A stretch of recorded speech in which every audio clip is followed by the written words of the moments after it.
So hello everyone, my name is Georine. I'm a master's student at City Science and my research is called Urban Mining and Regenerative E-Waste Ecosystems, Visions Towards Sustainable Entrepreneurial Futures for Informal Settlements and Recycling Communities. So this research is building off of the work of Power Without at City Science, and as we know, so we're dealing with a growing challenge of urban waste as we think and understand about rapidly expanding informal settlements, which was mentioned to project to house over 45% of the global population by 2050, and these innovative solutions are imperative. So it is now more efficient to mine materials from our waste. There's 10 times more gold, silver, and platinum in 1 ton of our electronics than in 1 ton of ore from beneath the surface of the earth. This is an incredible reality that we're currently focused on as we shift our efforts towards extracting from our waste rather than depleting the Earth's resources. This can be achieved through the concept of urban mining, and what you see here is an example of this. So what exactly is urban mining? Urban mining, it deals with the process of extracting waste byproducts generated by cities using anthropogenic stocks rather than geological to meet the demands of society. And this scene here is specifically a village area in Agbogbloshie, which is in the capital city of Ghana, specifically Accra. And I was able to travel there, and my research started in 2017 before I came to the Media Lab, where I came across this community where it was known at the time as one of the largest electronic waste sites in the world, where ultimately our devices end their life. And the photographs you've seen so far are from my field research there. So specifically in my research, I addressed the focus problem that our technological advances can be linked to the degradation of urban landscapes in economically developing countries. And as a result, the globally produced e-waste, informal settlements have formed around the dependency of urban mining and e-waste recovery. And the thesis not only addresses these personal narratives and challenges of informal e-waste recycling in these communities, but also looks at the potential opportunities to promote sustainable and efficient micro-industries. So one of the questions that I look at specifically is how can we establish nurturing and circular relationships for informal settlements and allow regenerative ecosystems to envision urban mining processes from the city environment. So this is just kind of showing the approach to my work. So field research is a really important part of the work. I think it's not only important to just to deal with resolving these issues, but working directly with communities, which is in the spirit of Power Without. So the first approach is understanding informality through urban mining. And I conduct key analysis for understanding e-waste sites and informal recycling communities. The second approach is identifying opportunities for interventions, where specifically looking at opportunities for thinking about like the technologies that could be used, but technologies beyond technological interventions, but even social and policy interventions as well. And the third is advocating for transformative, sustainable futures, where for my thesis, I look at how can we use data-driven communication to advocate for new opportunities for urban systems tied to e-waste extraction, and specifically the output of my work is a immersive multimedia public exhibition, which I'll talk more about later in the presentation. So I would start this presentation with a question of how many people beyond Ghana, one of the site that I'm working on, how many people here actually know where our e-waste typically ends up? Does anyone know? Or looked into that? Or know about the global e-waste stream or waste streams in general? Okay, so this map begins to unveil the international streams of e-waste that are often mislabeled and offshored from industrialized countries to sites like the one in Accra. These are highlighting the ones, these images are specifically these cities in Ghana and Nigeria, Pakistan, India, and China are highlighting what were known as one of the top global e-waste destinations. And then in my work, I started to dive more into understanding the sort of amount of e-waste generated per country. So you could see Europe, US, China, and India are one of the leading sources of e-waste that's generated. And oftentimes our e-waste is mislabeled as functioning donations and then imported into other developing countries. And oftentimes informal settlements are the sort of like main destinations in which the informal economy manages this waste stream. So these illustrations come from data that I collected from the annual Global E-Waste Monitor conducted in 2020 by the United Nations. Specifically, this starts to look into the major e-waste destination hubs throughout the world. And specifically, I start to kind of look at them based off regions. So these are e-waste destinations that are most common from North America. And then as well as in North Europe, where you could see that Accra is also one of the destinations here. West Europe. I'll just kind of skim through some of these so you just get an idea of the sort of like global distribution. South Asia, East Asia, Southeast Asia, and then Australia and New Zealand. So there are a lot more, but these are kind of some of the more leading destinations. And it's important to know that there's an estimated global value of e-waste, which is projected to be $56.56 billion US per year. And in this case, the projected e-waste industry value in Ghana is projected to be of 105 to 268 million US per year. And in this case, 200,000 people work in the informal sector with over 50% of an increase in earnings per piece of electronic waste compared to the formal sector. This looks at the sort of like global supply and demand for metals, so comparing virgin mining to urban mining. So it's important to just understand just like beyond informal settlements, how this contributes to the sort of like global economy. And what I found really impactful is that if we purely based off of retrieving metals from our e-waste alone, we could cover the global demand for aluminum, gold, and platinum, which is recovered through about 85 to 95% of our e-waste. But that would require a lot of reform to go from the sort of like traditional mining to predominantly extracting and retrieving metals from our e-waste. So these streams are not necessarily visible in these landscapes. These were panoramic images taken from my iPhone when I first visited the site in Accra. And it's important to understand that, yes, it's an informal community, but I quickly learned that there was a lot of organization on site, and people disassemble everything from computer parts, refrigerators, laptops, ACs, automobiles, and then everything down to entire airplanes. And then to global outsiders, the e-waste site in Accra has become famous for the downside of technology, the problem of planned obsolescence. And the media loves to show these images of young men and boys burning electronics to recover valuable copper and aluminum. And one of the biggest challenges is that this has become the fastest way to recover the metals without proper equipment, which can also create a harmful loop, not only to the environment, but to their health. And beyond environmental concerns, many communities are at risk of displacement, income insecurity, and a lack of adequate infrastructure. And there's a lot that we can learn here from this site.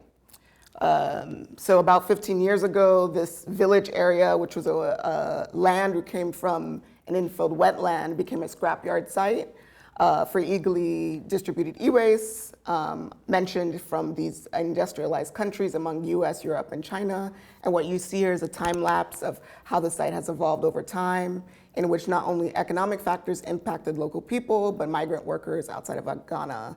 And then also these political factors in which the government has intervened numerous times to displace 15,000 people who work on site and over 30,000 who depend on these microeconomies.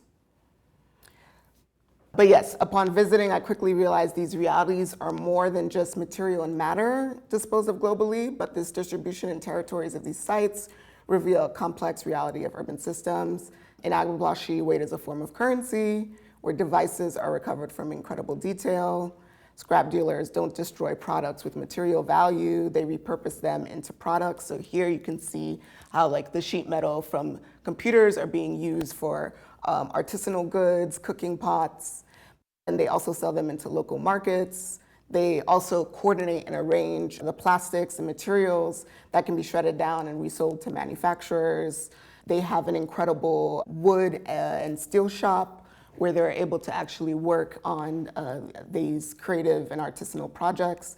And they also have access to wood workshops on site that are not only available to the informal community, but also to people outside as well that want to work on projects, especially with dealing with building homes and new infrastructure. They refurbish equipment. There's also this incredible hacker culture and interventions on site, exploring everything from repurposed building materials. So they were looking at how could we use not only the metals, but also the non-recyclable plastics from e-waste for compressed building materials, which is actually being explored through startups based in the US as well. But it's interesting to see how they're using more traditional methods for this practice. And then they also created one of the first 3D printers made out of e-waste. And then some of these other creative capacity workshops, which I'll talk about the organization I was in contact with and working with, but they also looked at like how to look at creating new technologies. This was a flying drone that actually works using e-waste. This is also a computer made entirely from almost like thinking of like kit batching. So they found all these parts from scraps, but then they're using a gasoline jug as like the body of the computer, which I think is incredible. There was also a maker space kiosk made of local materials as a sort of like classroom hub workshop on site for intervention. So as I mentioned, there's a unique set of activities where a mosque could be in close proximity to a disassembly area. There's a large Muslim population. Repair shops are next to athletic fields, maker spaces, feeding areas for livestock, areas for leisure and entertainment. And then there's also the largest street market in Accra, which you see there as Abose Akai Street, which I'll show more visuals of. But this was work done with the organization I was in contact with. They're called Agbogbloshie Makerspace Platform, where they evaluated critical data, where the community actually plotted economic activities on site. And this was used as a way to advocate for the risk of displacement. So a lot of people in the community were, at risk of displacement. So they were trying to advocate and say like, no, these are all the activities that we're doing. And this was actually made publicly accessible. And I used some of this data for part of the continuation of my work. So this was also, film is also a really important part of the work, and I actually did a series of surveys, interviews, and a documentary to understand this landscape. So for identifying opportunities for intervention. So here are examples of workshops that have been organized over the years within the waste recycling community through the grassroots organization. One was looking at learning models, specifically thinking about digital fabrication. So how could we see the future of transforming waste through digital fabrication? Collective design approaches, so they actually worked together to come up with the design of this makerspace kiosk. They were looking at sustainable housing, the material innovation. So this was the process of actually how they came with some of these prototypes, but they were looking specifically at how to use traditional methods that are familiar to the cultural practice in the community for looking at material exploration.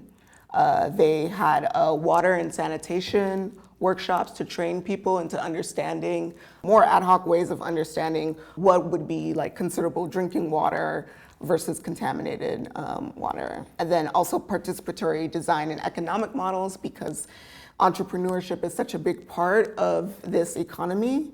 So they were trying to find ways of making this more efficient in relationship to understanding the relationship between the stream of informal recyclers and scrap dealers there. And then one of the big things to really understand is how to eliminate the sort of health and environmental threat. So not only were they trying to think about processes for creating, like if you think of online, like Craigslist or Facebook Marketplace, what if we could create an application specific to e-waste recyclers and scrap dealers where they could actually understand, like if you're recycling a specific electronic, understanding, okay, not only what's the process of how to disassemble this safely without burning, but then also what metals are valuable to retrieve, what income could be generated from those metals. So this is like a faster way to kind of help in the streamlining process of the informal economy and the e-waste stream. And these were more of these sort of like manuals that were done to help them as well. So like not only just the process for disassembly, but what are the risks of like, if you were to burn a certain e-waste, how does that impact your health? And then also what are the key, as mentioned before, what are the key metals? What are the key values in those? And then there were also tutorials of like how to properly disassemble. Throughout my time at MIT, I was in a course called Mobiles for Development. It was a class conducted by MIT D-Lab, which I highly recommend if you're interested in working directly with informal communities and also working on not only creative capacity building, but also interventions of technologies and approaches. But basically this year, they were looking at upcycling electronics and thinking about transformative impact, specifically for low-income communities. And we were focused on Tanzania, communities in Tanzania. So I took up some of the research that I was doing to sort of pilot a creative capacity workshop, specifically on how could we not only like repurpose specific electronics, but looking at cell phones and the sort of how the cell phones could be used for not only learning for creative capacity, but also potentially using some of the sensors from those electronics for data collection. So that was one of the workshops that I helped pilot. And then just to finalize into the last part of this work, specifically for advocating for transformative futures, I was really interested in how can we take the quantitative data, specifically the work that I often use is data from satellite imagery and then data derived from remote sensing, and how that can be implemented into qualitative data that's collected from the communities through interviewing, surveying, and mapping of local economic and social activities. So I've been really fascinated by the stories we can tell from the power of an image. These approaches can be integrated, again, I mentioned, into quantitative and qualitative data that can be impactful for storytelling. So like mentioned, that there can be a mix of different activities on site. This is just a snapshot of a satellite image, but you can see just how interesting it is to kind of understand the sort of urban systems, and that this isn't just a landfill site, but how over time the community has had to adapt to creating an urban system that responds to these needs. So these are just more images so you could see this population that has grown to over 100,000 people. And then here you could see how it's in close proximity to the street market. And before the e-waste site became what it was, this market is a result of the informal economy, the amount of people that are coming, the migrant workers that are coming here. So it's really amazing to just see, even through this image, the power of how this community has transformed over a course of 30 years because of the e-waste stream. This is a false color imagery, so you could just see at a more zoomed out lens, at the top corner, or the top image, you could see the landfill site. In the bottom, you see near the river, you can see the informal community. And this false color imagery just helps to kind of make more visible into like more densely populated areas. But you can see even here, the e-waste scrapyard, this is the informal settlement. And then that's the market, the seller's market. But you could even see here at a wider view that the informal settlement is one of the most densely populated areas in the city. And it's near the business district, the administrative center as well. This was some of the data that I was using too, done by the World Bank, in which they used, specifically, it visualizes the access to land use change. And these studies were done using machine learning to track land use patterns, to detect patterns of informality, and focusing on the greater region of Accra. So these land use changes help to understand the evolving city, specifically the focus on informal settlements. And you can just see that the red areas represent informal, the purple represents commercial, and then the yellow represents formal. And this was kind of a study done within a 7-year span as well. But through this study, the population increase went from 79,000 to nearly 100,000, which was driven by a surge of migration and housing demand from laborers. And then this is also part of visualization and some data that I was dealing with also with remote sensing that looked at more of like ecological impact. So I overlaid the crowdsourced data. This is specifically one area, just to give you an example of how you can integrate qualitative and quantitative data to understand. But I overlaid the main extraction zones and then overlaid that over remote sensing data that detects the levels of extracted metals from soil depths. And this study was done through innovative solutions of decision agriculture as the source. But one thing that's really important to understand through this method is that over time, there were specific areas that the extraction zones were done, showed that there were high levels of extractable magnesium, aluminum, and then also some impact of sulfur as well. And for me, I find that really fascinating to be able to understand more of just like the qualitative approach, but also how can data storytelling be used as a way to understand the impact of an urban landscape. So for advocating for transformative futures, in January, I got a grant through MISTI to travel to Ghana again, where I not only conducted interviews, but then I also shot not a short documentary film and film sequences for an immersive film as well.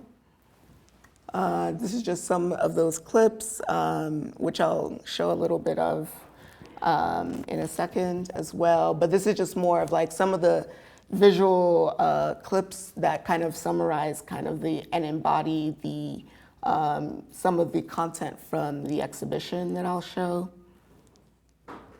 And what was really important for me was to be able to kind of understand these specific chapters and livelihoods. So the exhibition looks into themes of inhabit, transport, extract, disassembly, repair, sell, make, and it specifically captures just understanding the context of these communities. I'll kind of skim through this. And why I'm showing some of the reference to the city model, city scope table, is that the exhibition is incorporating the sort of immersive experience of some of this film that I shot, along with some of the data that I've been collecting, specifically dealing with the community. And then this is kind of a rendering of the exhibition, where it'll be kind of immersive and also interactive, where a lot of the electronics, you see these old monitors were actually donated to MIT from MIT's e-waste, but they were reprogrammed to actually have immersive videos, and they're actually reactive to the sound of the exhibition as well. So these are just some images of that mock-up, and I'll end the presentation with just some videos. This is the documentary part, and this deals more with showing a snapshot of not only some of the landscapes, but then some of the interviews that were done. And what was really important was to be able to provide voice to the local community. And a lot of the questions that I was asking people were not only based off of their livelihoods, but also what motivated them to come to the community, what are some of the challenges that they dealt with, and then also what are some of the sort of like opportunities that they see can arise from this.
What I came here to start was crafts.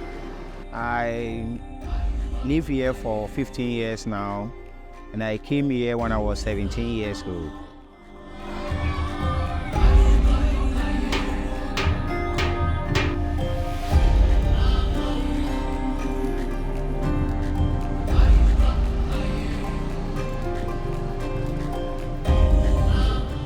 I'm been here for 7 to 8 years to feed ourselves and feed family and feed friends. So I work at Burnside. It is my brother who brought me here.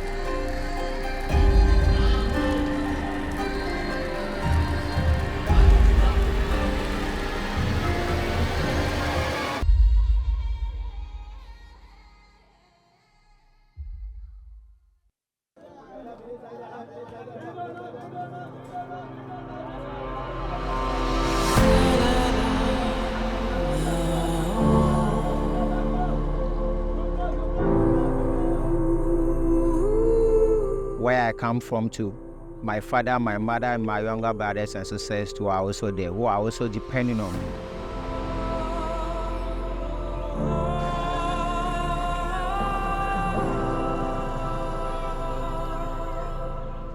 When I wake up, I have to go to somebody, ask for money, maybe 100 Ghana cedis or 200 Ghana cedis, and I'll take a car, pay transportation, and go to Kasua or any town of Accra, going around shouting, condemn, condemn. If I get anything that you bought and it's no more using, maybe it has spoiled, anything at all which is condemned, then you sell it to me. When they sold all those things, either fan, phone, laptop, there are so many.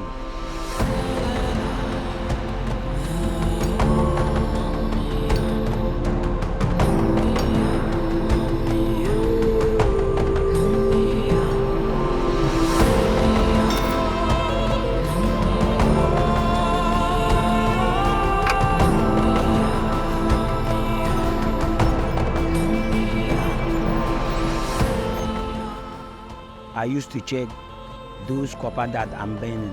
I'll go and check the place that they are sitting and being dismantled.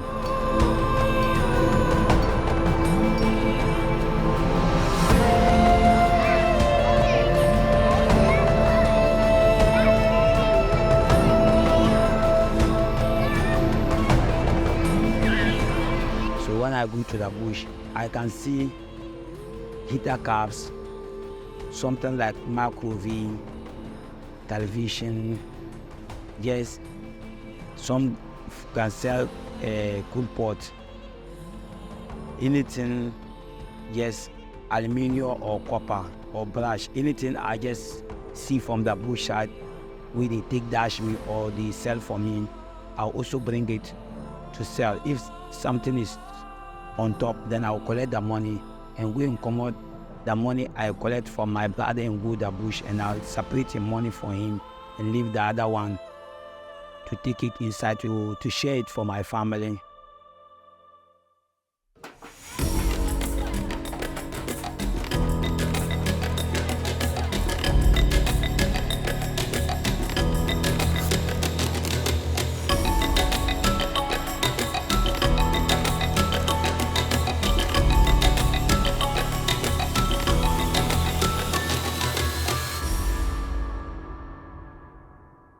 If it is like engine that cannot work or gearbox that cannot move again, I have a people to that I can give it to, put it in another car again, they can do that. And if not that, they can also separate iron out of it and then aluminum out of it and take it to a company.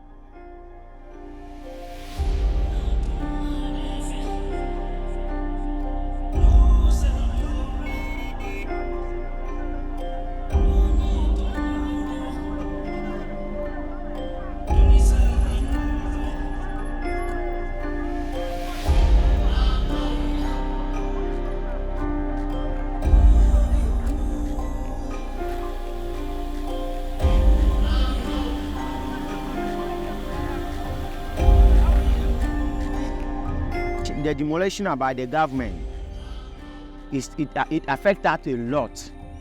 It affects us a lot. Simply because before you get something good in scraps, you have to save it for years. Some of them have their own stores and they used to save their money. And once the thing happened, they run away and leave all those things. If somebody is coming here to help, you should come here to build hospitals, schools, companies, to keep the future bright and strong.